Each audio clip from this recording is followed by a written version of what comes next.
Hello. I hope that y'all could see me. I really was compelled to come on and do this live. I only ever do lives. Usually, usually I'm talking about Barbie.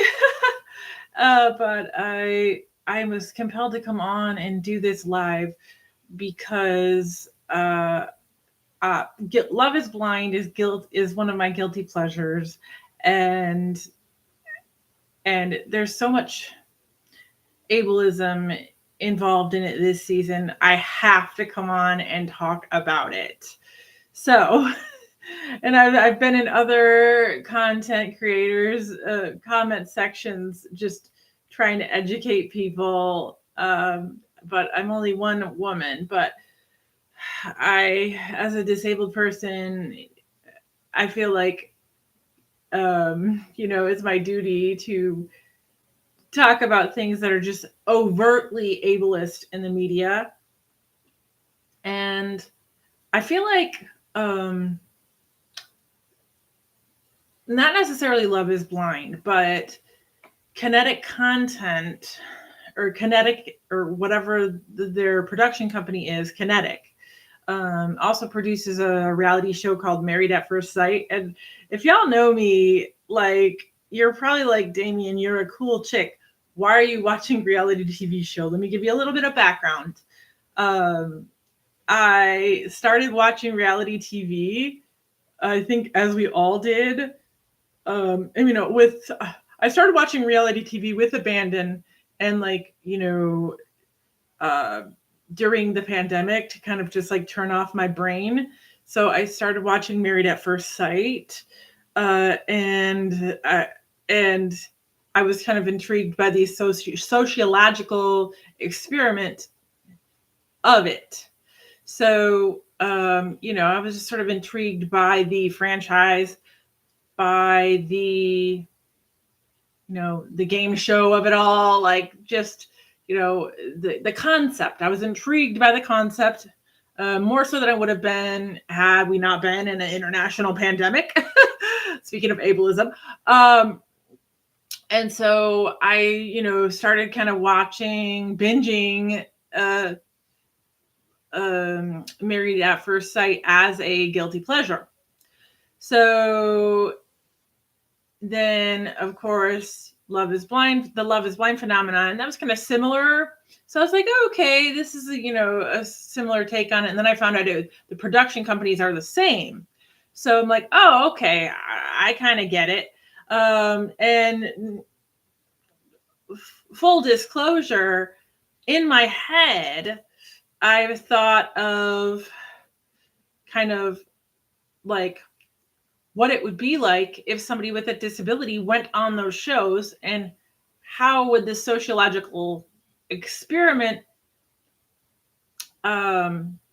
change, or would it change? Or I've sort of been a little bit intrigued by that, just sort of rolling it around in the old dome. And in case you aren't aware of me, let me give you a little background. My name is Damien, and yes, that is my name. People are like, is that your real name? Especially now, like, they're like, what's your real name? Is that your Halloween name? It's crazy. And oh, not to use ableist language, excuse me. But I make a little bit of content about disability and disability rights because I have cerebral palsy. And I also work in the disability rights space. I'm not going to say where, but I basically have been a disability rights activist as a matter of survival my whole life. I've also worked both volunteering and as my profession in human services and disability rights and crisis center, type jobs my whole life. Also, if you didn't know, those with visible physical disabilities, usually in childhood, they're around other people with disabilities. They're just as a matter of being in the educational system, being pigeonholed into special ed, being grouped with other people with disabilities. So I have a unique perspective, both as in childhood and lived experience, as well as what I've done for my various jobs. I've also volunteered in different marginalized communities my whole life. I'm 49. And so therefore, I think that I have a unique perspective to speak on this. And I often say that I am a reluctant activist, because I think when you are a part of the marginalized community, you're forced to be,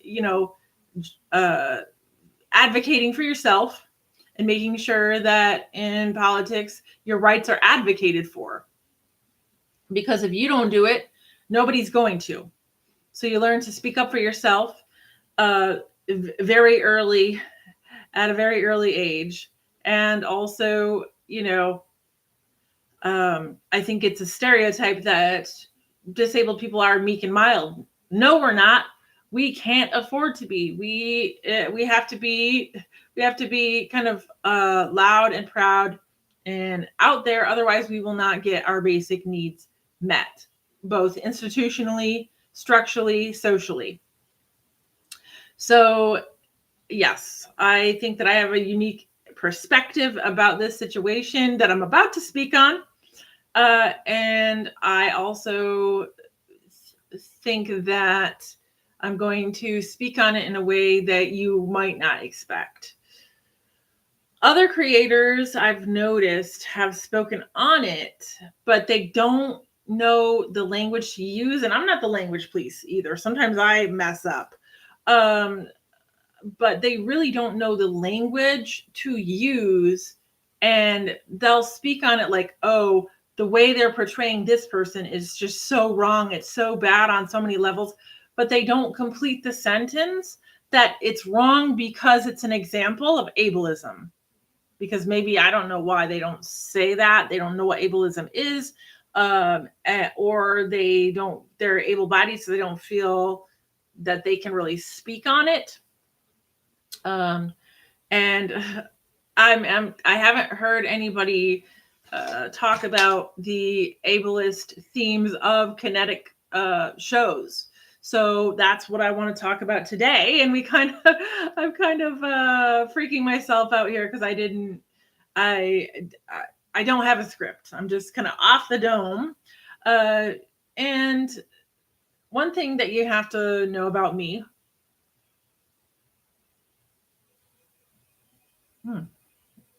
I'm sipping on some golden milk. Is I'm a Gen X. Cool kid, right? So I don't get into policing people's language. I don't get into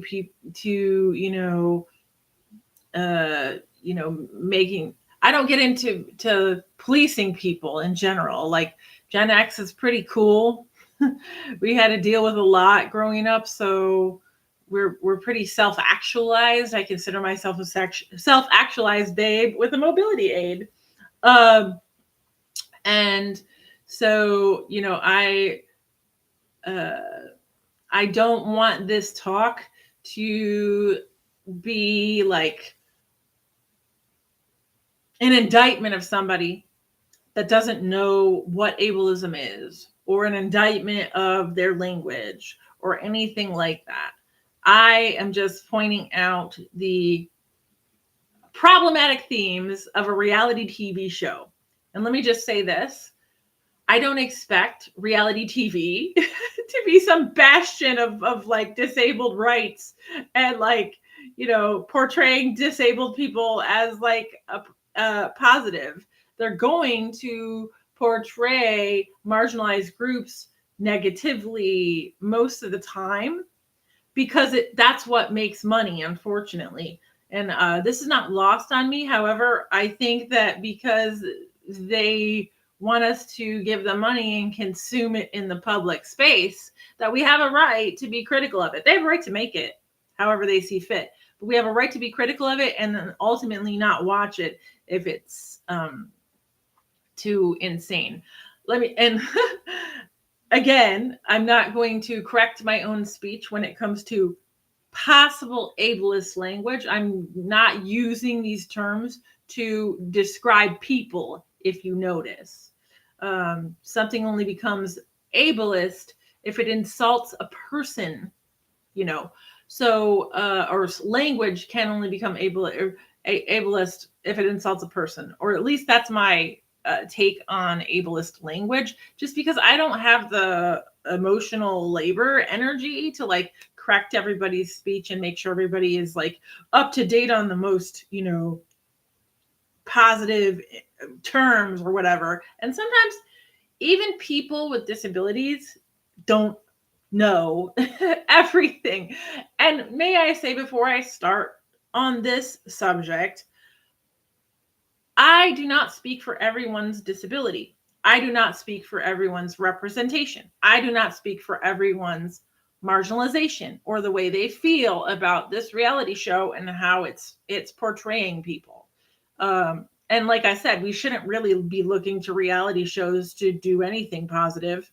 That's just not Hollywood is not the place to look for that. I mean, when they have positive representation, that is great. And I can give you some TV shows and some films that actually do that and do a good job.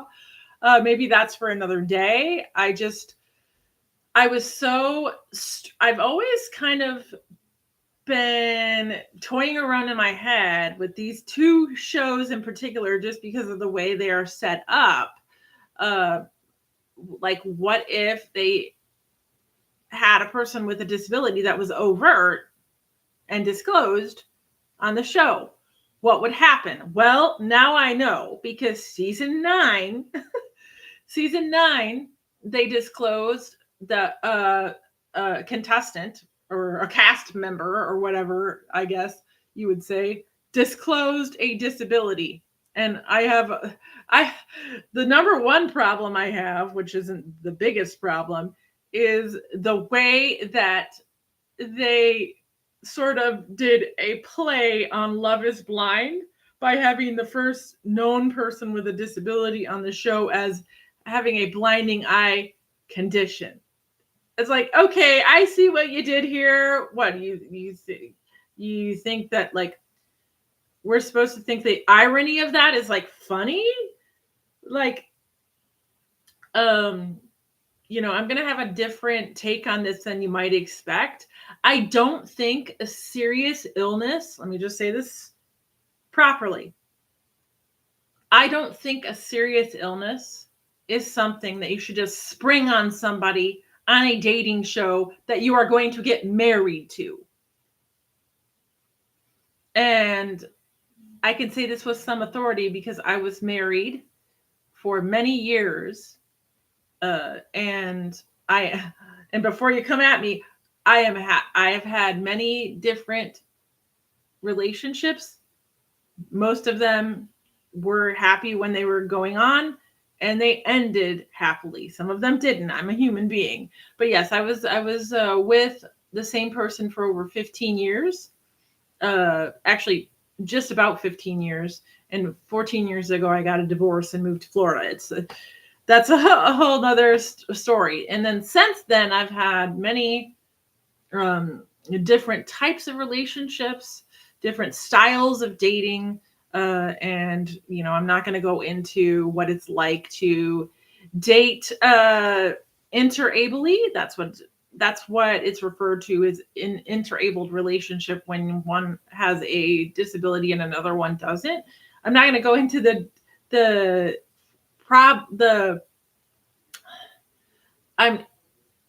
interabled dating is not something I'm going to really address.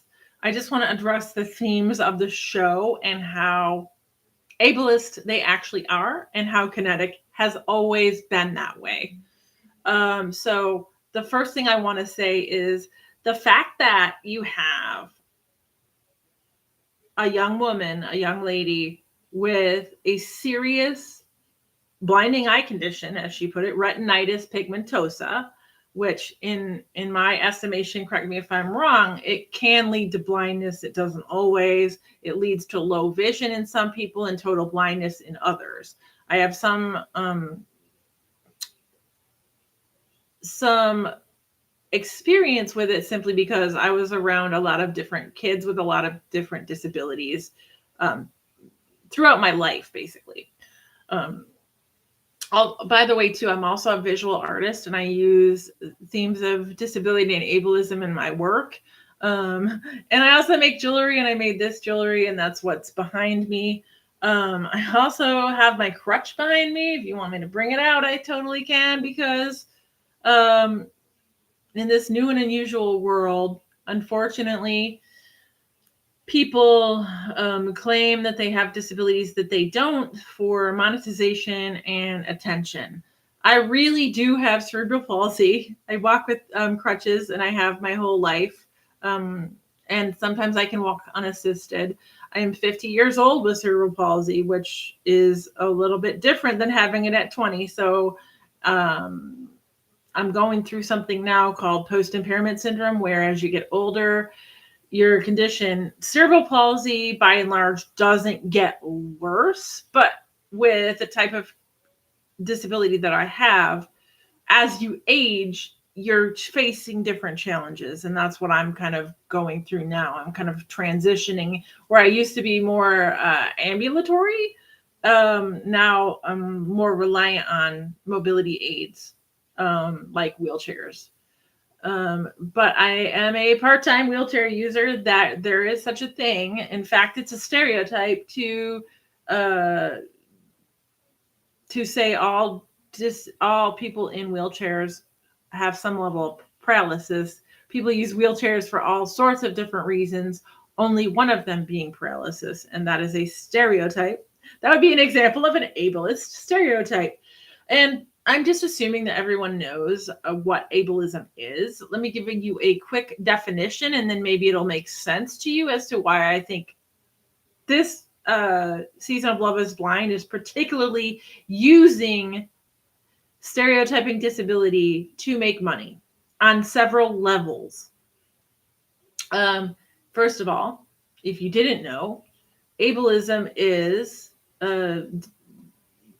discrimination, both in word and in deed, against people with disabilities, both visible and invisible. And people with disabilities that have invisible disabilities, they face different forms of ableism throughout their lives at different times, and during different times when they need different things. Ableism, how you experience it, can change over time based on how your disability may change, worsen, get better. For me, I've touched on this channel before about what it's like to, walk upright in the grocery store versus sitting down in the grocery store, and you wouldn't know there's a difference until you actually have to do that. And I often say, sometimes people look at me like they just don't know what I'm talking about because they don't have any lived experience. Then they break their leg, then they sit in a wheelchair in the grocery store and have to get services, or, and then I've literally had people come back to me and go, I had no idea y'all face so much bullshit, and I've only been in this wheelchair for 6 weeks. And I'm like, welcome to life. And so essentially, the definition of ableism is a discrimination against a person for a disability, either perceived, invisible, or visible. And full disclosure, I have both visible and invisible disabilities, because I'm going to self-diagnose here. I haven't been diagnosed by a doctor. I probably have some form of ADHD. So if this is all over the place, I really do apologize. I apologize in advance. But I will say that one of the reasons why I was never really formally diagnosed with any form of ADHD, although I'm pretty sure I have it, is because of my cerebral palsy and the lack of resources in the educational system. Because every time I didn't pay attention, they just attributed to, or they tried to attribute it to some form of intellectual disability, because I couldn't just dislike math. They had to pathologize the reasons why I didn't like math, and they didn't really research it beyond my cerebral palsy. And actually, they tried to keep me in a special ed preschool, but when I was 5 years old, I tested at a 6th grade reading level. So that ended their bid to keep me in special ed, and my mom had to fight like hell to what's called mainstream me. And I faced a bunch of challenges in a small town school district over, the whole time I was in the public school system.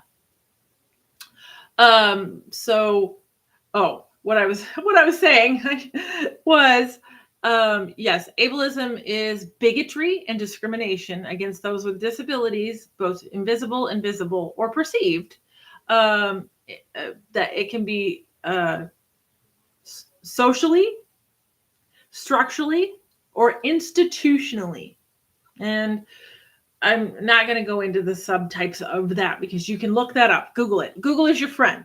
So now that we sort of know what ableism is, or I hope I've educated you on it a little bit if you didn't know it, because I feel like even saying the word ableism, it doesn't have the right like impact of other isms, sexism or racism. Not to compare ableism to those two things, although they can be intersectional.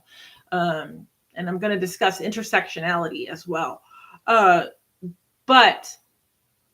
I feel like whenever you just say something is ableist, people, because it's a new concept, and this is why DEI is important to keep in society. We need diversity, equity, and inclusion, because people don't even know what ableism is, or when they're even exhibiting it, doing it, or being, affected by it.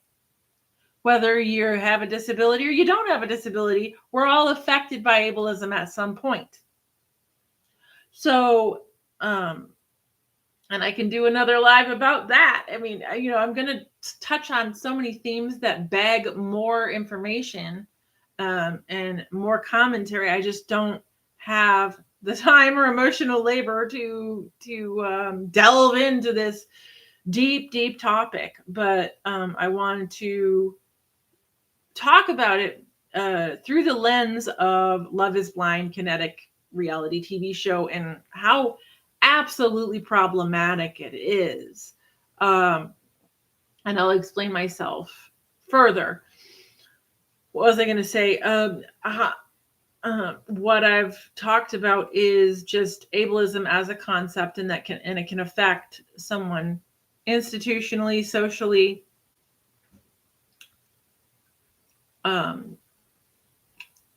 or personally. And you can internalize those stereotypes that society puts on you about your own disability as well. So people with disabilities deal with a level of internalized ableism based on societal stereotypes, based on societal barriers, that a lot of times they don't even know that they're engaging in. It's hard to really unpack how ableist thought processes have impacted you as a disabled person. And I don't really think it's our job to do that. I think it's society's job to change. My disability isn't the problem. It's society's reaction to it. So that's a long way of saying I think that we're going to dive into why I think Kenetic and specifically Love is Blind season 9 is particularly problematic. So I wanted to talk about how Kenetic is problematic, but I didn't see any contestants with direct disabilities. Some of them had disabling conditions on Married at First Sight, but I didn't see any direct disabilities, so I didn't feel the need to really comment on it. However, now that I'm commenting on season 9, I'd like to point out that this is not the first time that that Kenetic, as a production company, has been ableist or used themes of disability or disabling conditions to make money. Over time at Married at First Sight, over many seasons, and I'm going to name cast members, but don't ask me about the specifics, because I just can remember the circumstance where I said to myself, like, hey, this is really kind of problematic. Portraying a disabling condition this way is really problematic and stereotyping and stereotypical, and it doesn't really put people with that condition in a positive light, which is what media should seek to do. Positive representation is what they should seek to do. I'm not asking a reality TV show to get it right all the time. However, they could do a better job. So the first time that I saw that Kenetic was problematic was probably in about season 10 of season 10 of Married at First Sight. I believe one of the women on the show, and I think whoever the dude she was matched up with, ended up going, not liking her and going for like one of their producers and like running off with one of the producers. I think that's happened on a couple times on Married at First Sight, but I'm specifically talking about a season in which one of the story arcs, as it were, was a woman who had endometriosis, and she felt like a type of way about it. She felt insecure. She felt insecure about disclosing it. And, when you're talking about a man choosing a disabled woman, usually that's portrayed in public one of two ways. Either he is 100% a hero and a saint and a lovely human being and a lovely, most perfect specimen of a human being because he's chosen this woman. Or if he has any reservations about it whatsoever, even if they're normal human questions, then he's the worst human being. And how dare you, and how dare you leave this poor disabled woman alone? And so you can't win either way, because they do a good job of like trying to create this, if you stay with her, you must pity her, and she must not do anything for you, and you must do everything for her, and what a wonderful person you are for putting up with this woman with this disabling condition, that she's always in pain, and they touch on for richer for poorer, and all this kind of stuff, and like in sickness and in health, and in sickness and in health, for and they constantly make it into either a man that's chosen a woman with a disability knowingly is either a hero for staying that can do no wrong, or he's a villain for leaving. So I thought that was hugely problematic for Married at First Sight. I believe it was season 9. On the same season of Married at First Sight, they had a man who apparently had a self-disclosed heart condition that he found out about while he was on the show. They used that diagnosis or quasi-diagnosis as a way to let him get out of the marriage. And he, mentioned it a few times that she wasn't understanding. And I think it turns out that he didn't even have the heart condition. And it's rumored, I'm not sure, but it's rumored that he just used that as an excuse. And they like faked the whole him going to the doctor's office and like getting a diagnosis, and the marriage was like exacerbating his heart condition, so he couldn't do it. Well, then, then like weeks after filming or something, he was shown on a mountain bike. And like assuming people's ability when they disclose a condition is problematic within itself. That's a form of ableism within itself. However, I just need to get this out too. Claiming publicly that you have a disability or a disabling condition that you do not have because you are using it to monetize content or weaponize disability in public is problematic and ableist within itself, because you are using disability as a weapon. You are faking disability as a theme on a show. This does not bode well for people who actually have the disability that you're faking. It makes it harder for them to get care. It makes them harder to be believed in the populace. I mean, even I go through that. I have spastic diplegia, cerebral palsy, walk with crutches, and use a wheelchair and have been disabled since birth. Even now, I go through times where people don't think that I'm disabled enough online, and they think that I am faking it for clout. I don't know what kind of clout they think I have, but I don't have like some huge YouTube channel, and I'm not monetizing my claims whatsoever. I'm having lived experience, but in today's world, people do fake disabilities online specifically for clout and for money and for sympathy and for charity. And don't even get me started on how the charity model of disability in society has always been wrong and problematic. I mean, there are so many themes that we could go down and why these things are wrong. But I kind of want to stick to, I know it's all over the place. I'm sorry. It's my self-disclosed ADHD, but I do want to stick to the themes of kinetic content always being ableist and people not recognizing that. Or if they did recognize it, they don't feel compelled to speak on it because they're not disabled themselves and they don't want to say the wrong thing. Which I understand, which is why I'm here speaking on it myself. But I don't speak for everybody that has a disability, for sure. I'm speaking on it based on my own lived experience and my own disability, not anyone else's.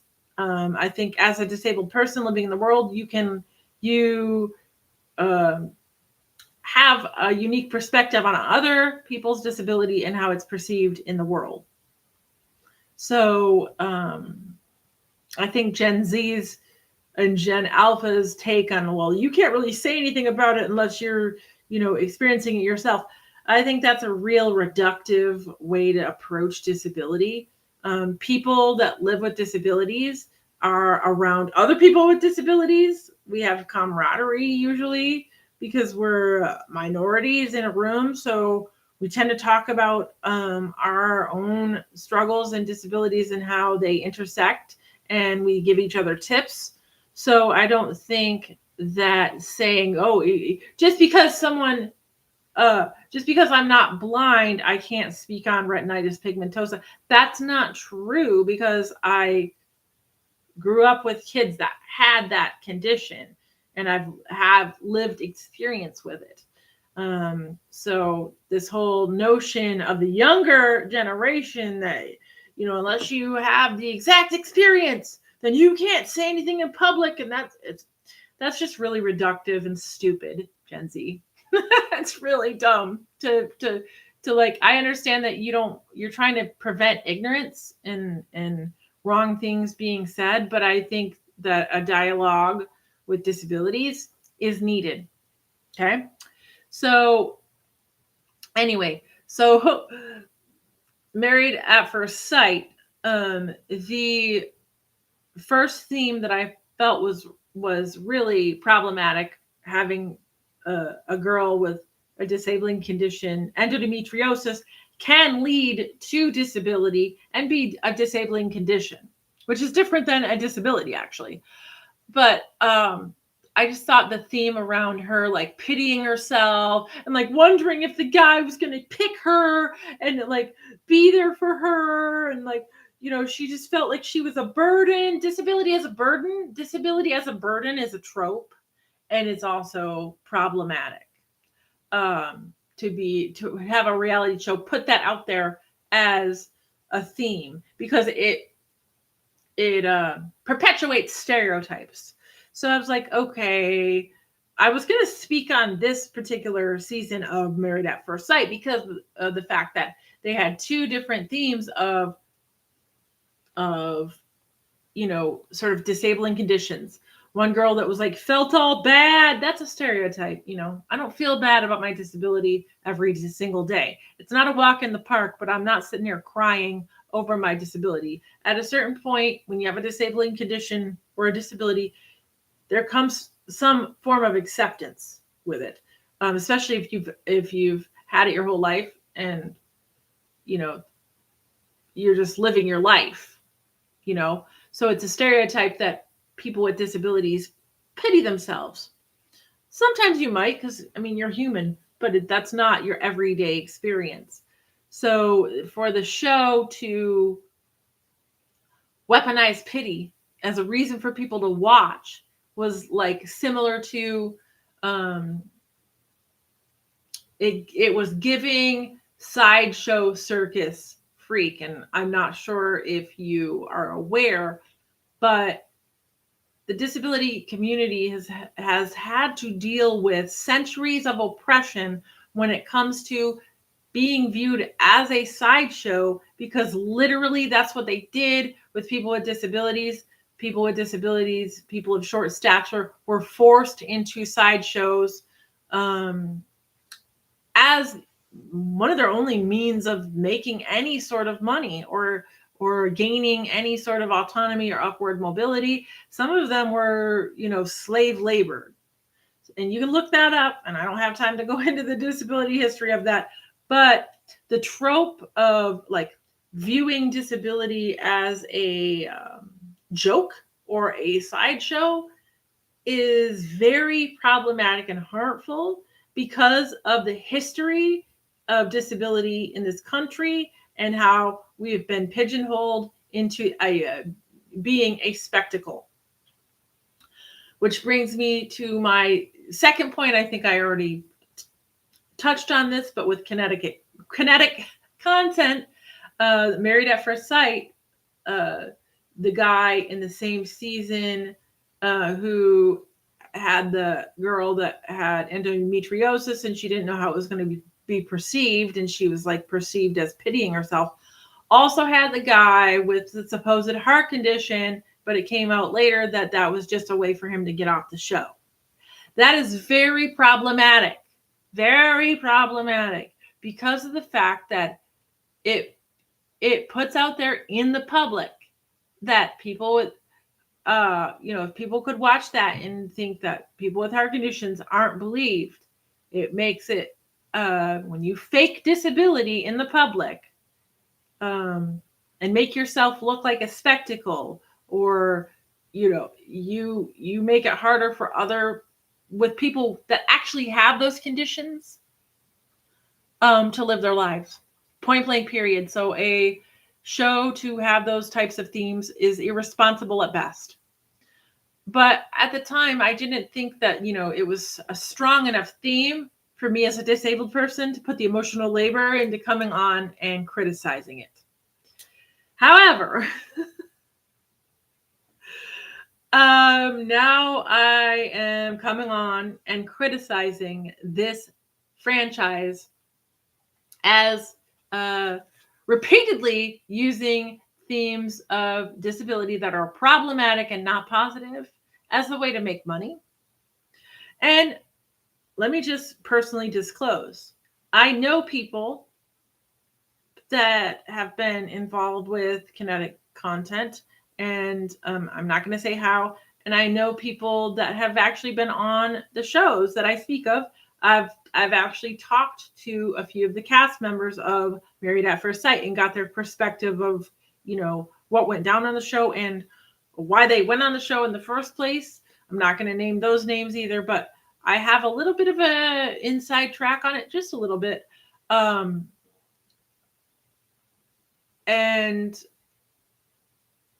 so I just didn't, I also want to say that just because somebody goes on the show that's problematic doesn't make them an ableist, doesn't make them a bigot, doesn't make them anything. I'm not saying anything about that. And hey,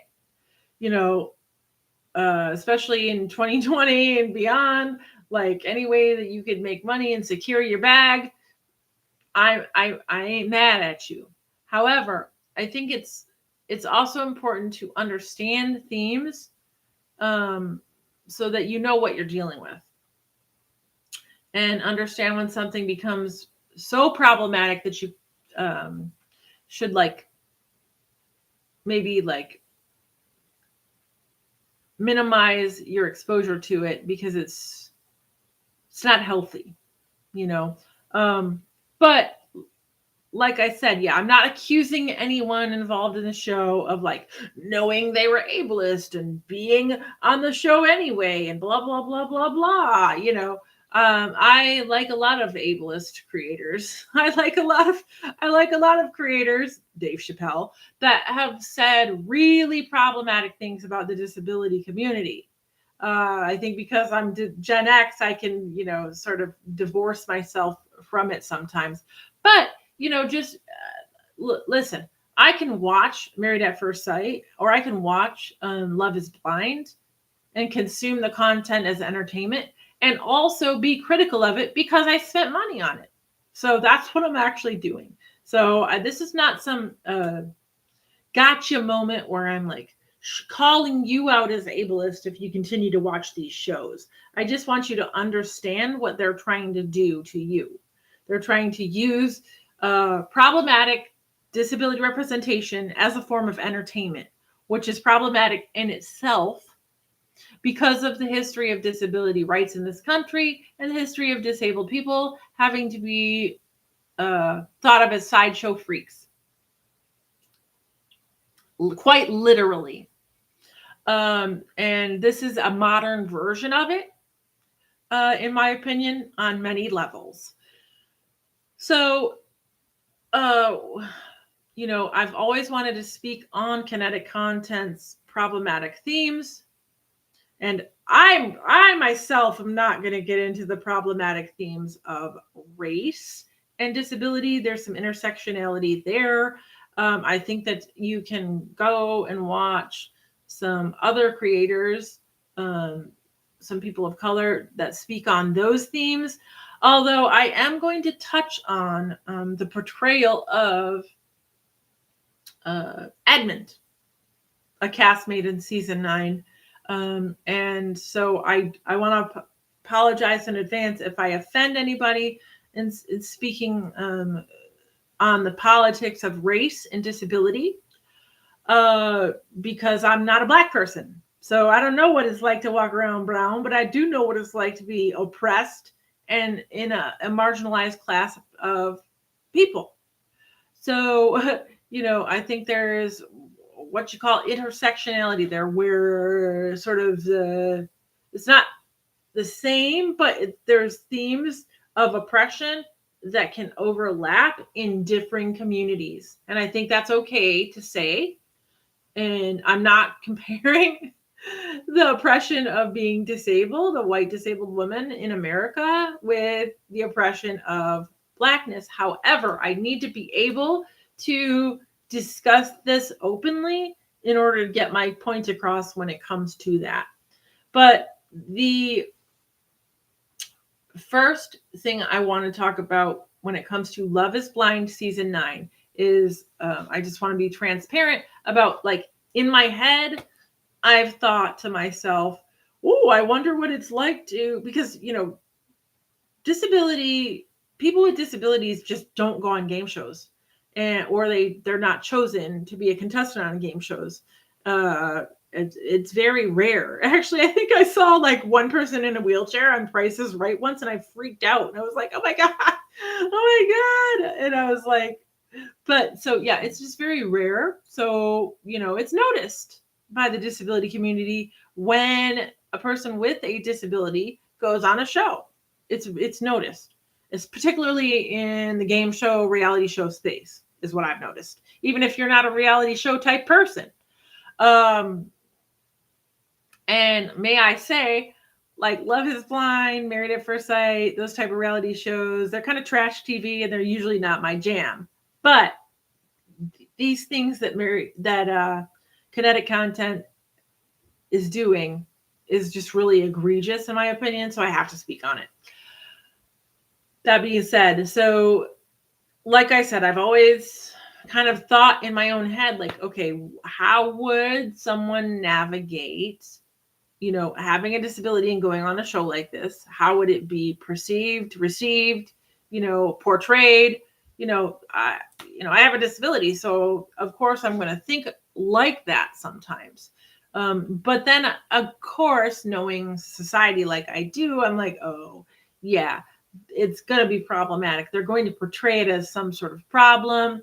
They're going to, if they put a young lady with a disability on the show, they're going to make whoever she's paired with either into a hero or a villain.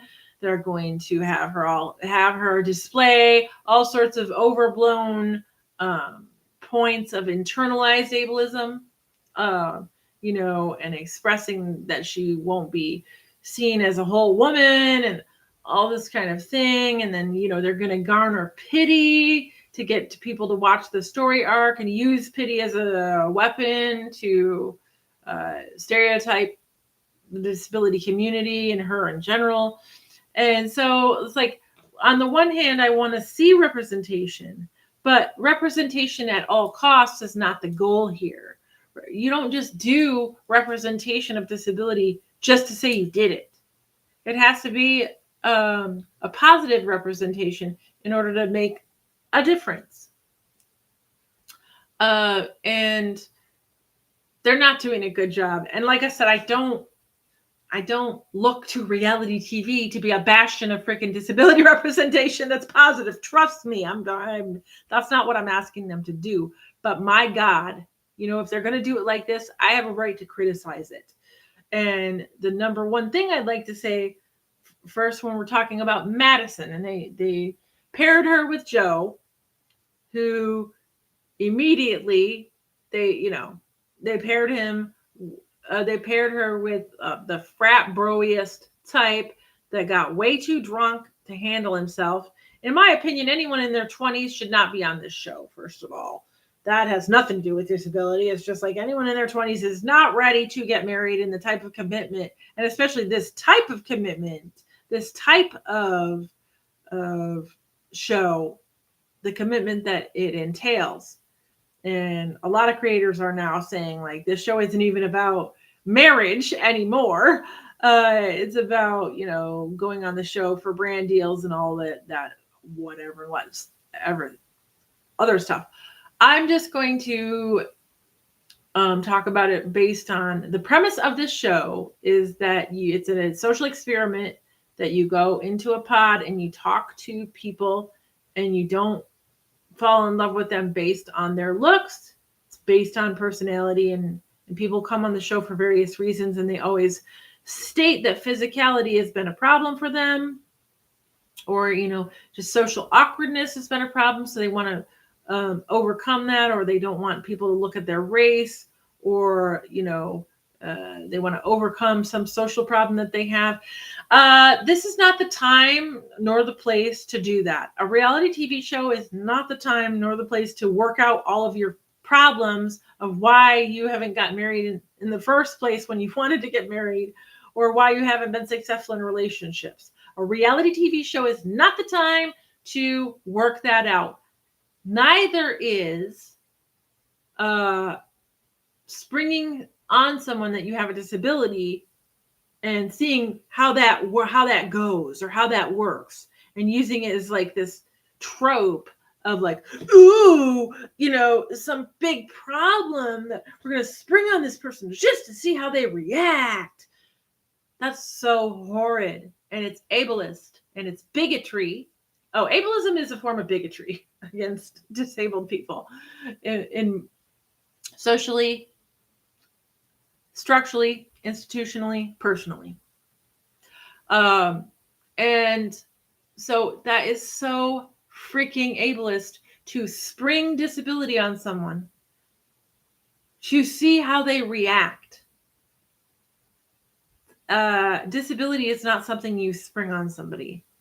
In all of my relationships, we got to know each other slowly, and I was able to open up emotionally and let the person know about my disability slowly. Whenever I've been on a dating site, the only thing I can compare this to is a dating site. Whenever I've been on a dating site, I've disclosed immediately, unless we're not going to meet. I've disclosed immediately. Whenever I've been in a dating profile, I disclose my disability immediately.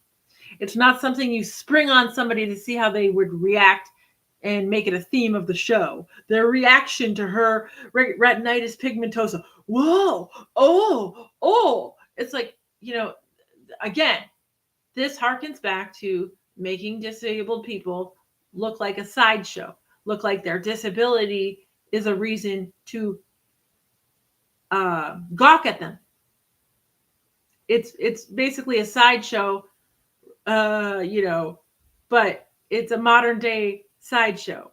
And that's not the disabled person's problem. That's society's problem. And the fact that society still wants to make money off that when it's 2025, not 1855, and it was wrong then too, is why I have a problem with it. We should not be seeking to turn disability or the thought of disability into some sideshow to be gawked at. And let me get to Edmund in just a moment. But and that's even more problematic. I can't even. Okay. I can't even hardly go there. But with Madison and Joe. And then first of all, too, the intersectionality of slightly fat shaming her. Excuse me, she's not fat. Okay, she's a healthy young lady and she's beautiful. Okay, so like, having his face get all crazy. When she is disclosing, health information and her disability is wrong on so many levels because it's turning it into a spectacle. What he should have said is, I don't know how I'm going to react to your disability because I haven't been around you. Because let me tell you, immediately going, I don't have a problem with that. I don't have a problem with that. I don't have a problem with that. You're lying. You don't. The correct response to that is not, I don't have a problem with that. The correct response to that is, I don't know how I'm going to react to your disability because I haven't been around you. People say they don't have a problem with disability just because that's the socially acceptable thing to say. I wish we could change the narrative on that. When a person is disclosing their disability for the first time to somebody, whether it be a romantic partner on a dating site or a dating show, or, just people in society, it's okay to say you don't know how to react. And I wish that was the more accepted response, because that is actually what people are thinking in their head. They don't know how they react. And they don't have all the answers in regards to that, and they shouldn't have to have all the answers. And to just spring that on someone is so freaking ableist. And to say, oh, they should just be able to accept it right away, that's also ableist, because you're not giving them a chance to digest the information, and then they just end up saying something that they don't mean because they don't know how to react. And then essentially, I don't think that he gets, again, too, the way that they're just kind of springing it on him. He's not able to fully digest the depth of her condition. It's a serious condition.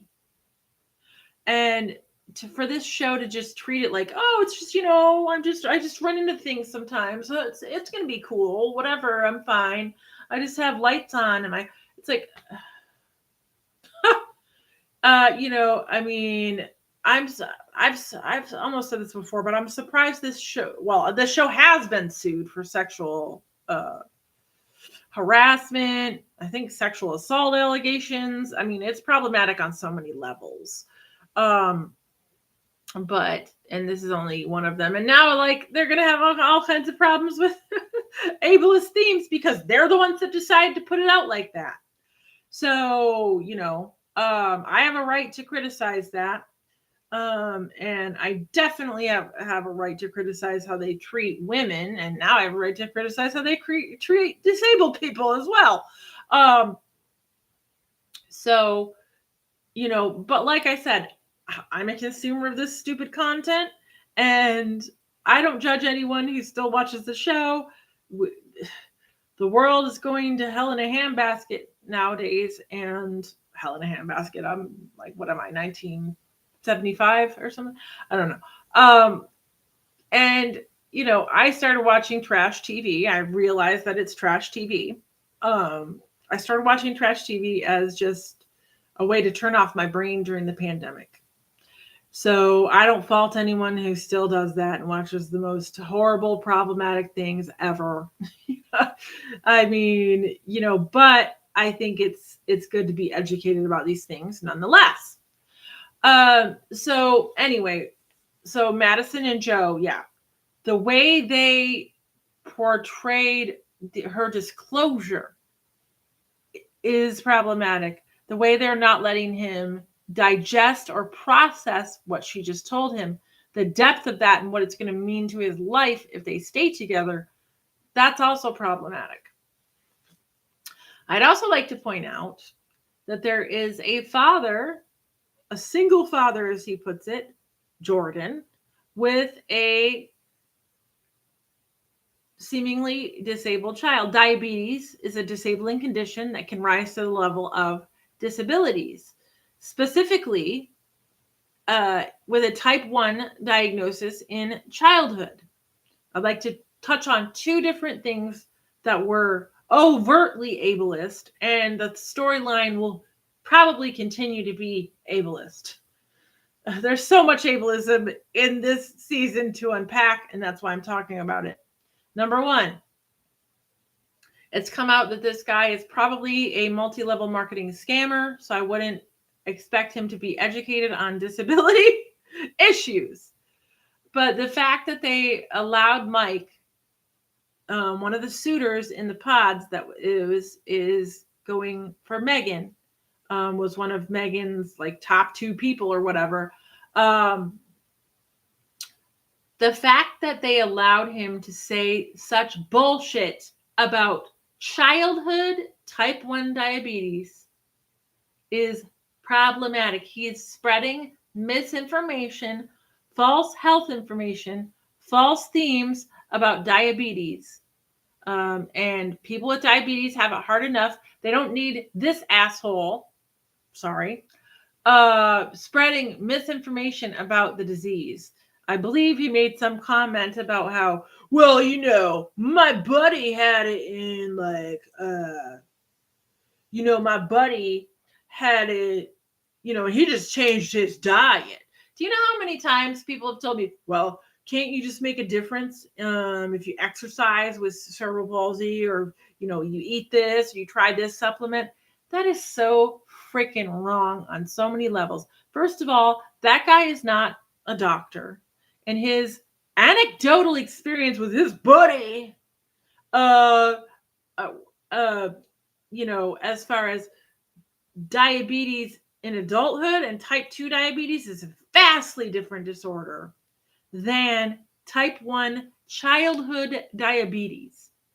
And thank God Megan did not go for that Mike D-bag, because this ableist trope of, well, if you just change your diet with diabetes, I don't want to say that that's his kid's fault or anything, but anyway, yeah, my buddy did. Shut the hell up. Get off my screen, you ableist freak. And besides that, he's a scammer and she dodged a bullet. I'm actually glad that she picked Jordan. However, I'm going to come to Jordan in a moment. So, but I think that whole exchange with him finally got her to see his true colors. Because every well-off man that I've ever met, and I was married to one too, they don't have to say or say how wealthy they are. They just are wealthy and they just live their lives. Nobody that has ever been wealthy talks about how wealthy they are. In fact, that's tacky and classless. And Mike should learn some class, and he should learn how not to be freaking ableist, because it's okay if you think that about diabetes because you're unaware of the different types and the different severities and childhood versus adult. He could have framed it entirely differently. Like, hey, I don't really have a lot of experience with childhood diabetes. My buddy had adult diabetes and seemed to, change it with his diet. I don't really know much about childhood diabetes. I hope that works out for y'all. I'm so happy for you and blah, blah, blah. Or I'm not happy for you, but I hope that works out for you. He could have worded it so differently, but instead, like a D-bag that he is, he said, well, my buddy just got rid of it, so I'm not really going to even say anything about his kid, but you can just get rid of it. That was the incorrect health information that he's spreading on an international TV show. Let me just put it out there, people. Type 1, childhood diagnosed diabetes is a very serious, disabling medical condition that you can't just get rid of in diet. Okay? Many of these kids are insulin dependent and they have disables. They have ongoing issues and disabilities surrounding their diagnosis their entire life. And thank God, sometimes when people are ableist, it's like, I'm glad that I know that you're ableist because now I don't have to hang out with you. And I think maybe that was like kind of the nail in the coffin for good old Mike there. And because they don't vet these people because he ended up being a scammer, allegedly. Because her father had diabetes and died of diabetes. And so I think that she knows that childhood diabetes can't be cured with diet. So she kind of caught on that Mike was not, up to snuff or the person that he was portraying himself to be. But may I say again, for a show as big as Love is Blind to just allow when they could cut that out, like that wasn't a necessary part of the scene at all. They could have cut out the misinformation, the wrong health information that this Yahoo gave. Okay? Because you can't get rid of type 1 childhood diabetes with diet only. Okay? Get that out of your head, people. It's wrong. And it's wrong of the show to promote that. And it's also wrong of the show to promote, like, if you really try, you just get rid of your disabilities. No, that's wrong. And that's ableist. Just that alone is ableist. I'd also like to touch on the fact that, once again, as a father with a child with a major medical condition that's lifelong, maybe that's not something you spring on your date from a reality TV show. Maybe that you don't start talking about getting married, and having her be a mother. And it's not a situation where you should spring a major disability on someone and to see how they react and to see what how is she going to navigate this child's disability and then the change in her lifestyle that needs to happen, blah, blah, blah. Jordan is irresponsible for coming on a show like this with a child with these major medical conditions. I'm not talking about someone where you meet them organically, you date them, you fall in love with them, you decide to marry them, and over time, they meet your child appropriately. They are educated about the condition appropriately, and then slowly you integrate them into your life. That's normal. That's called living. People do it every day. But I'm saying it's irresponsible of these people to have non-traditional situations going on and then use their situations as a way to spring it on people. And you saw that with the last freaking season where Liler had like whole 3 kids and was trying to say that he was like a sperm donor, and he was lying. And it's like this whole springing it on people doesn't work when it comes to kids or disabilities. It's just it's so wrong on so many levels. Anyway, what I also wanted to say was Jordan is not only irresponsible because of that, because disability, a child with major disabilities is not something you spring on a new person. It's just not. It's irresponsible. You don't know this person. They don't know you. And they think that, the right thing to say is like, oh, that doesn't bother me. That doesn't bother me. That doesn't bother me. Actually, just saying that to humor someone about their disability is also ableist. What you should say is, I don't really know how that's going to affect my life, but I would like to find that out with you. I'd like to work that out with you. I'd like a chance and an opportunity to show you that I want to be there for you. That's the appropriate response. Not these yahoos that are desperate and, they just think every single situation in their life is just going to work out. When 9 times out of 10, look at the track record of the show. It doesn't. So what I also wanted to say about the child with diabetes, and also, I also want to say that I understand that this is this is somewhat scripted and a highly edited and produced reality TV show. So I know what I'm reacting to is only what's being shown to me. So I may not have the full context of the conversation.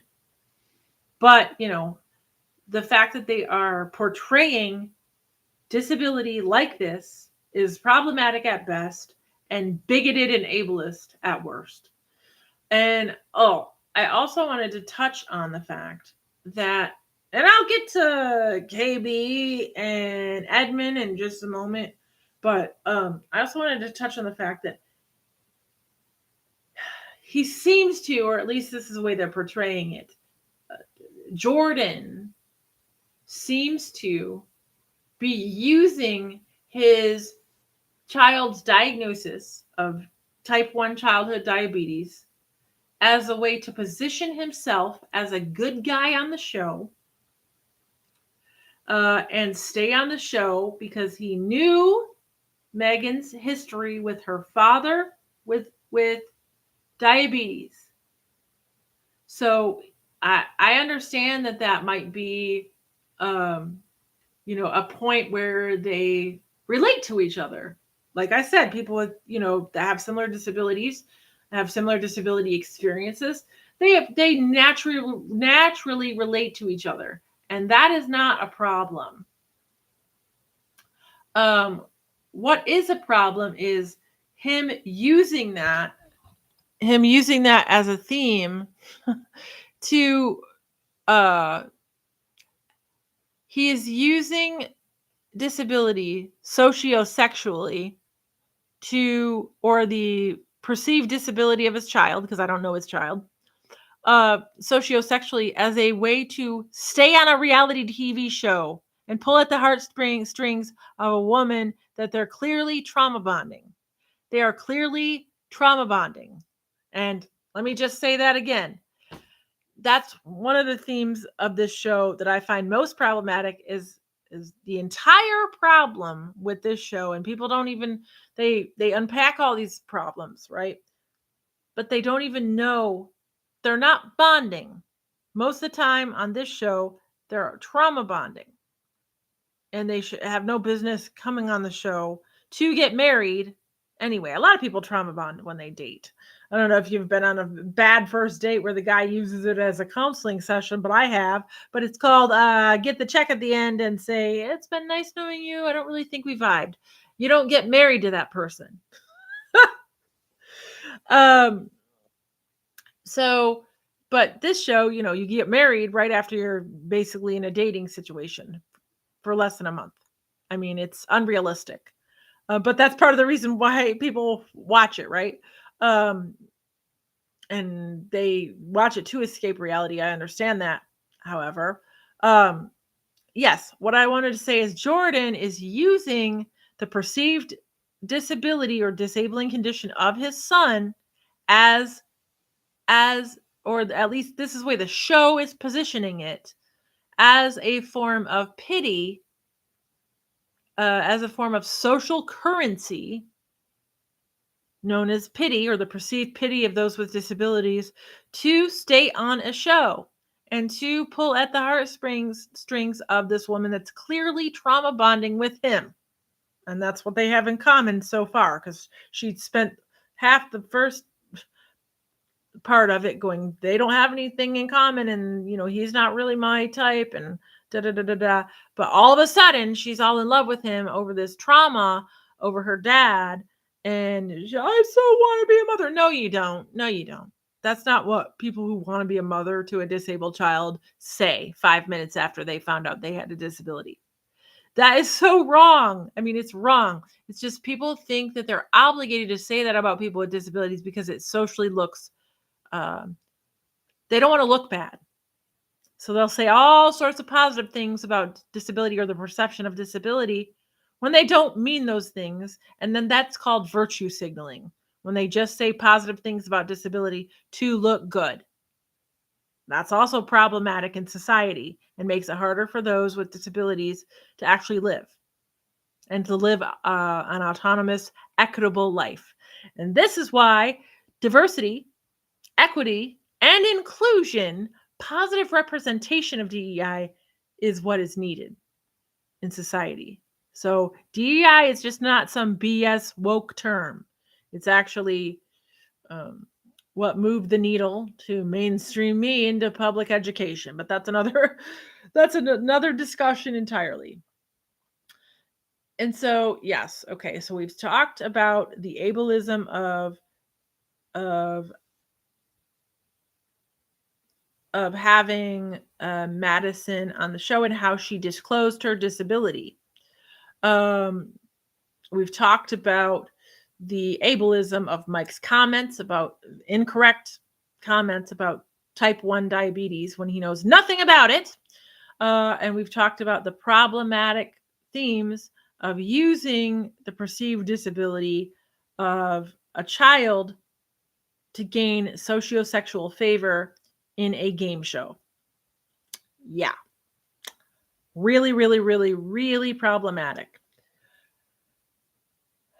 The final thing that I want to talk about so far, and I'm still going to be watching the show. I'd like to see how the storyline progresses and if they do anything else that's ableist, that's worse. They probably will. Like I said, they'll probably make Joe either the extreme hero, like he can do nothing wrong because he stayed with the disabled girl, or the villain when they ultimately break up, right? And that's typical, right? So, and yeah, like I said, I'm not going to go too far into what it's like to date interably. That's what it's called, by the way, when someone has a disability and is dating someone that seemingly doesn't have a disability. It's called an interabled relationship. I myself have had interabled interracial relationships. That's a whole story for a whole nother day. I don't have time for that. We don't have time for psychiatry hour. Let me just tell you, it's a trip. However, brings me to my next point. I'm going to speak on Edmund. I want to do this respectfully. I'm going to speak on the reality TV show Love is Blind's portrayal of Edmund And what at the end, I'm going to talk about what I heard about on somebody else's podcast and commentary about the whole thing. And if that's true, it's even worse. But hold on, let me just get my points across. I want to say first and foremost, I'm a white disabled woman. So I do not want to sit here and pathologize the behavior of a Black man when I do not know that Black man. I do not know his experience, and he has not disclosed a diagnosis of any kind, other than he was in the foster care system. So I can only speculate on what might be going on with him, and other people are doing it, and they're doing it quite rudely, by the way. But I also want to speak freely on this. This is my channel, and probably discuss something you haven't thought of either. But I want to be sensitive to the fact, to these facts that, I'm not, I don't know what it's like to walk around brown, but I do know negative representation when I see one. And they already do Black women dirty on this show. And so to use someone who's being perceived as neurodivergent, I'm going to say perceived at this point, the way they've portrayed him, and whether that's intentional or unintentional on Edmund's part, I'll get to in a moment. At this point, and again, I'm only going on how the show is portraying him, a highly produced reality TV show is portraying him. At this point, the way they have portrayed him on the show comes across, or it could come across, as he has some sort of neurodivergence.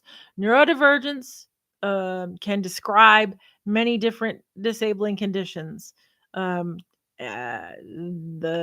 official definition is that it can describe someone on the autism spectrum, which autism is a spectrum. And it can describe someone with dyslexia, and it can describe someone with ADHD, or all three of those things. But it doesn't mean that you have all three of those things if someone calls you neurodivergent. It can mean a number of things.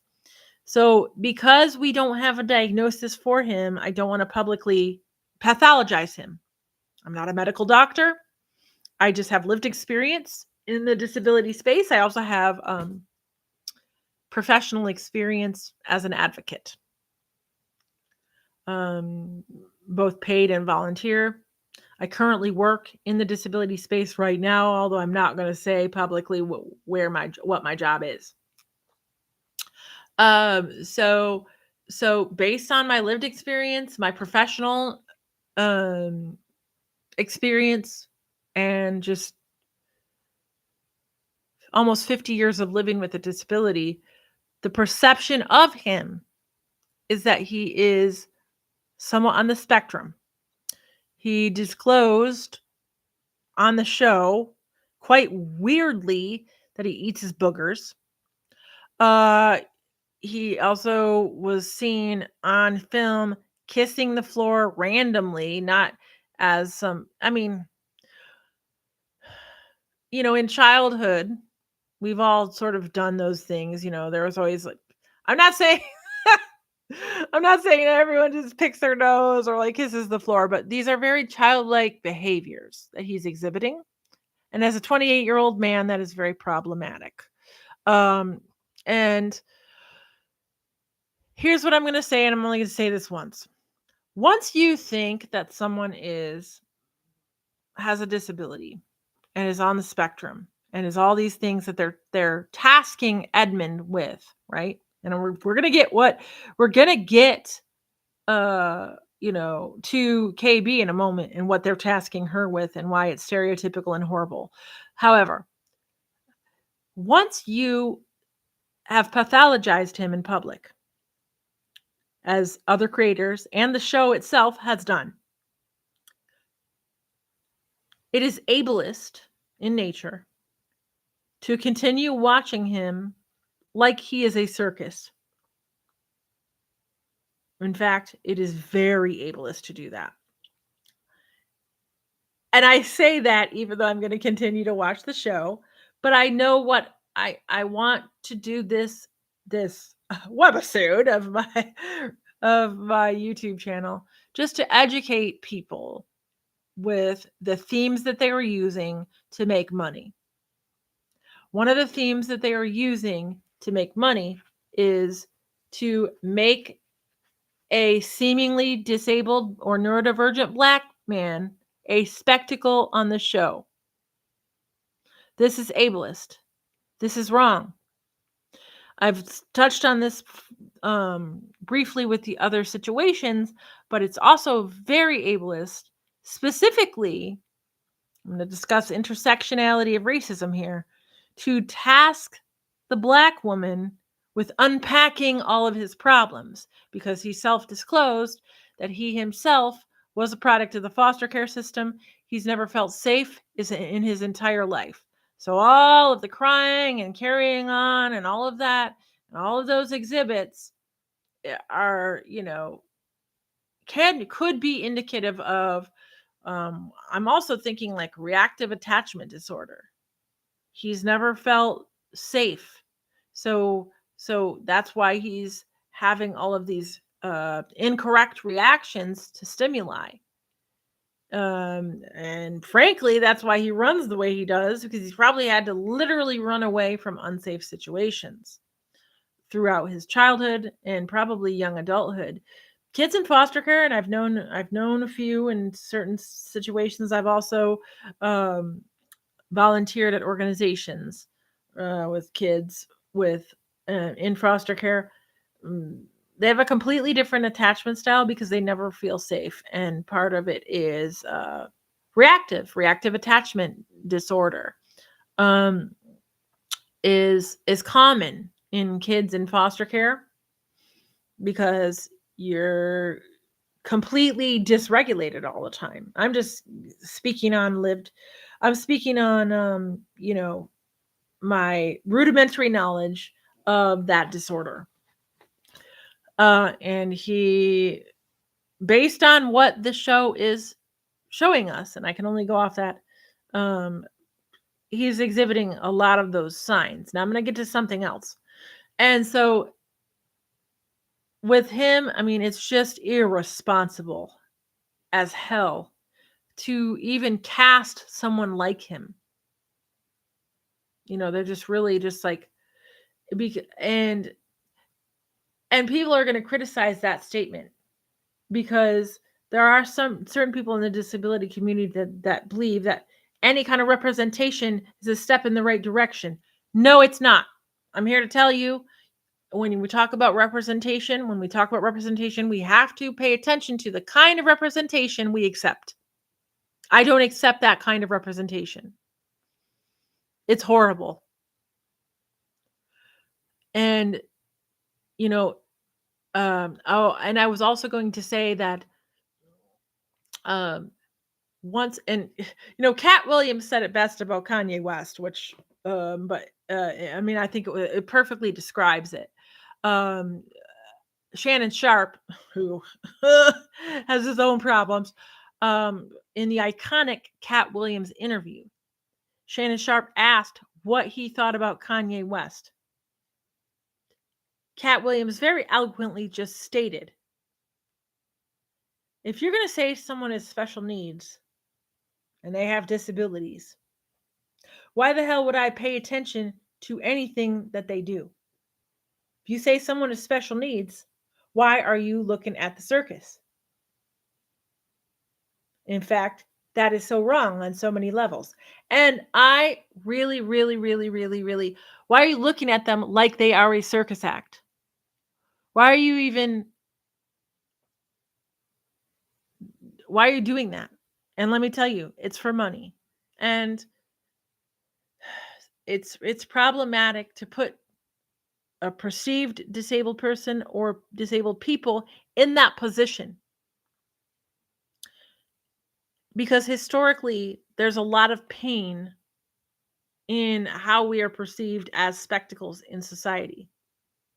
So a modern day reality TV show, I mean, I guess that's kind of what they do. So what do you expect? But just knowingly doing that and and putting it out in society that he should be made fun of and looked at as if he were a clown is problematic, not only from a disability standpoint, but also from the fact that he is a Black man. The fact that they are also tasking this Black woman with being the voice of reason to someone that she just met and calming him down and making sure that he doesn't freak out and, all of these types of things,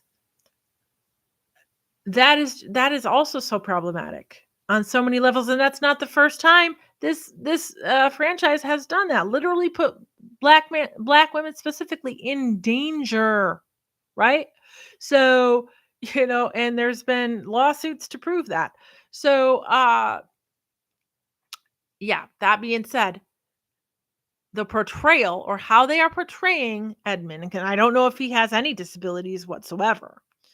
But how they are portraying him as neurodivergent, as a product of the foster care system with potential reactive attachment disorder, disclosing that he, has nasty habits, and then putting her with him and expecting her to just navigate and deal with that is so very wrong. And let me tell you, I used to watch Married at First Sight more religiously ever since they actually put that man on with a heart condition that he was supposedly faking, and they didn't do a retraction. I've really limited my viewing of that particular show. Love is Blind is more out there, and they had less they have problematic themes, but they had less problematic themes. And so, I'm not telling you that you're weird for watching it. I watch it. I'm going to continue to watch it. However, I need you to know what they're making money off doing, which is portraying people with disabling conditions or perceived disabling conditions or disabilities in a bad light. And they are absolutely being ableist, which is typical of society, of Hollywood. So if you didn't know it before, if you had some problem with their sexism, if you had some problem with their racist themes, if you had some problem with them upholding abusers, now you can have a problem with their ableism because they are being overtly ableist. And just the theme of like having the blind girl on Love is Blind. Okay, I get it. It's a little disabled humor that she's in on the joke and she's also making money off the joke. I get it. But yeah, other content creators, they're like, the first thing they say is, well, I'm not going to make fun of the fat blind girl on Love is Blind. Yeah, I don't have to pay attention to you. You're trash. You're trash. You're trash for making that a thumbnail in any of your content. You're trash for that's the first thing you say about it. It's trash. And maybe it's been normalized by Dave Chappelle. Well, comedians always make fun of disabled people. That's not really a problem. It's not they have a right to say the things that they do, but we have a right to react to that in a negative way and also not give it any monetary value. I say that as I'm going to continue to watch Love is Blind, and I will continue to have commentary on it. There might be a follow-up to this video. Yes, let me just go over everything that I covered, and then I'm going to end this video because it's a lot. And let me just say that, like, a lot of times disabled people don't speak up on these things because the emotional labor of unpacking all of this history and these themes and these problems and these things, and it's not really going to get better. And no amount of me talking about how ableist Love is Blind is going to make Love is Blind be less ableist. I'm not a big enough creator to do that. So it's just really, you know, it's really emotionally fatiguing. It's emotional labor that we don't have time for. I work in the disability rights space, so I focus my emotional labor on where I can help. Um, and I'm a firm believer in each one teach one. You teach. You're not going to really change. Very few people change the world, but you can change your corner of the world, and that's what I try to do with these chats that I sporadically come on with, and through my art, and through my, advocacy in life. By the way, this channel is an adult Barbie collector channel because I use disability representation in toys. Um, I'm an adult toy collector because I've always been fascinated by 70s antiques and plastics, and I was actually volunteering at an organization that taught. I'm a visual artist as well. And so I was volunteering in an organization that taught disabled kids art very briefly right before the pandemic. And then I had to stop volunteering there because of the pandemic. So I started getting into like disability representation in Barbies. And I've already always been into Barbies because I owned a mid-century modern art and antiques business with my ex-husband for 14 years. So like it kind of grew out of like the channel is a way for me to share and showcase my passion while talking about disability rights. However, so this is a little bit of a departure from the theme. I usually talk about disability uh, representation in toys and popular culture in that way. I also customize Barbies and customize disabled Barbies. So, and I'm a bit of a crafter in that way too. Shout out to my froggy stuff. Um, anyway, and I have to say, shout out to my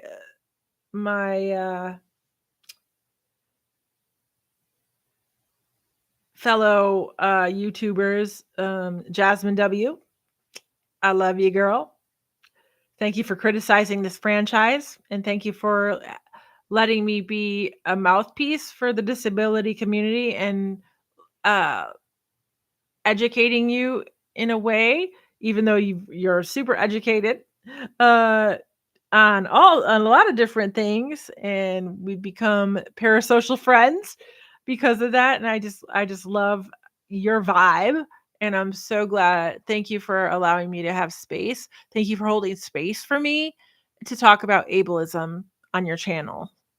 Um, and you've inspired me to kind of come on and talk about this, and it's way too long. And I also would like to shout out another Black creator that I watch. Black Women's Black History Month, Jessie Woo.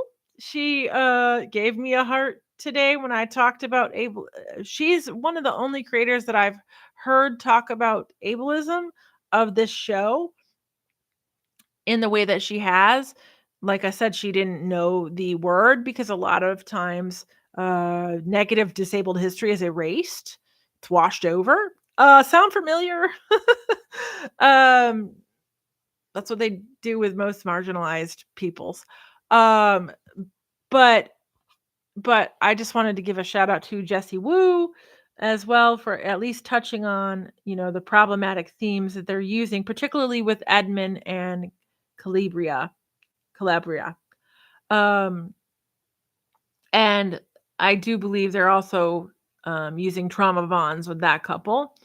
Hopefully she, gets a clue. I think she already has gotten a clue, but uh, secure your bag, girl. I mean, you're already there, so you might as well make as much money off these people, these problematic ass people that you can.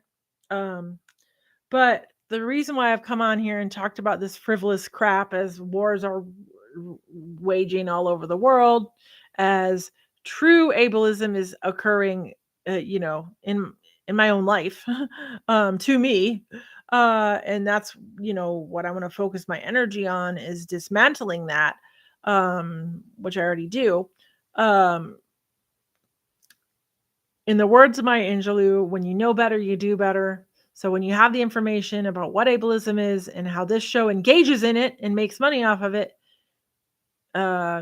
just even if you still watch the show, like I'm going to, um, even if you still, uh, you know, don't understand a lot of things, thank you for watching me. Thank you for hearing me. If you've made it all the way to the end of this, thank you so much. And show me show me some love in the comment section. Like, comment, and subscribe.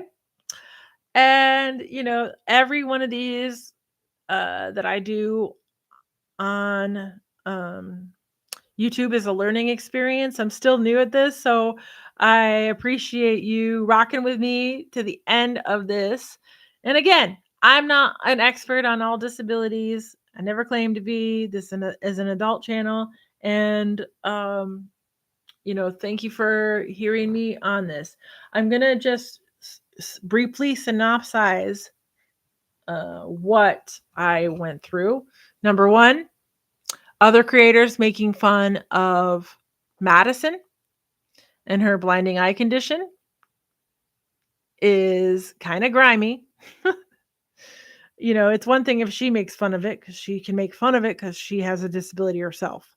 But it's another thing, the first thing you say immediately about her is not that she's a beautiful girl and a reality show contestant and you're wondering how it goes. I'm not going to make fun of the blind girl on Love is Blind. That's not funny. Sorry. Okay. It's a tired joke. And number two, weaponizing and springing disability on somebody that you just met to see how they react to it as a way to make money. Love is Blind is also very problematic. I'm trying not to swear.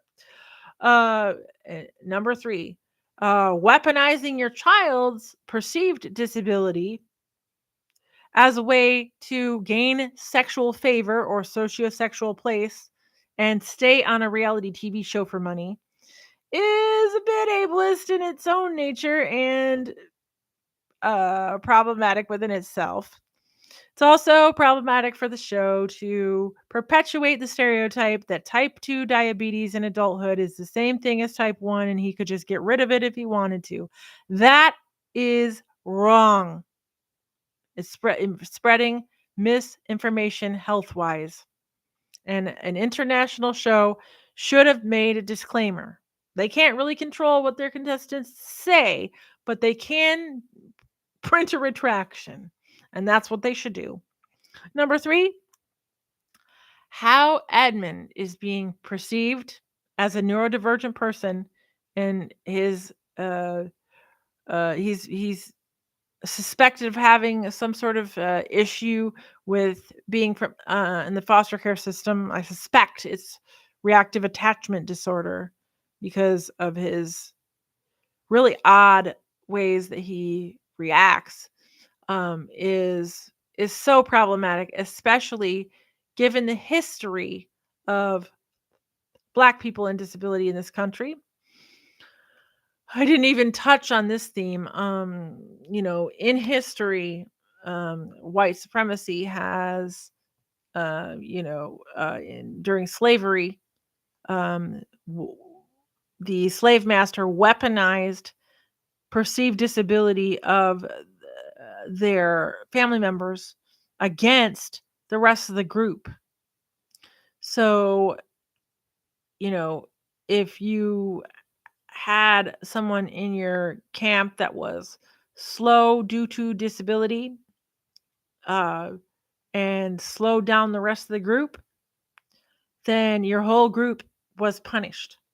Your whole group was beaten. And many times slaves were disabled uh, due to beatings, due to, they were disabled because they were being abused. by the very people that punish them for being abused, because that slowed them down. The abuse slowed them down. And then they punished the whole group. So historically, when we talk about Blackness and disability, it's problematic. There's a lot of pain. There's a lot of historical pain there that I cannot even touch on. I'm actually I almost don't want to talk about it, because I know that it's a sensitive subject. I know that I've seen it with my own eyes, that Black children, you know, economically disadvantaged children in general, no matter what color they are, but Black children that are economically disadvantaged with disabilities receive care differently, and they're perceived differently in the community. But what I've also seen is positively, um, you know, their community does tend to rally around them, because they don't get the same type of care as a uh, well-off white woman. And that is, I've just seen that anecdotally in my own life. So I can only imagine what, really goes on behind closed doors. I'm not even going to get into the ableism that we face, no matter what color you are, in the medical establishment. Myself, as a woman, as a disabled woman, the medical establishment itself is very ableist in a lot of ways. But anyway, yeah, the perception of Edmund being a neurodivergent kid from foster care and not knowing how to act and acting oddly the way he is on screen, the perpetuation of those types of stereotypes, especially with a Black man, is abhorrent. It's wrong. It's ableist. Ableism is a form of bigotry. How dare you? How dare you, Connecticut or Kenetic content? How dare you? Of all the ways that you could portray finally having a person with a disability on the screen, you do it this way? I I really don't know. I mean, you've made enough money. You don't have to make money like this. You don't have to make money like this. You could have used this opportunity to portray disability on your show in such a different light, and this is the way you do it. Not just with one person, not just with two people, with 3 or 4 different people in different circumstances and different themes. And it floors me that you put it all in one season. Well, at least you did, so we know who we're dealing with. It's just wrong on so many levels. And again, in the words of Maya Angelou, when you know better, you do better. I love you, Maya. All right. And I love you. I love you for sticking around. I'm not the most eloquent person on the mic. I'm not the most educated person, but I hope I've educated you. And I will see you soon. Maybe not. Maybe you're like, who is this lady? And why is she taking an hour and a half to talk about ableism on a reality show? Because I can. Anyway, yeah, if you want more lighthearted content about, I don't know, adult Barbie collecting and representation through toys, watch my other content. But yeah, thank you so much for listening to me, and I hope this hasn't been too painful. But have a great night. I'm signing off.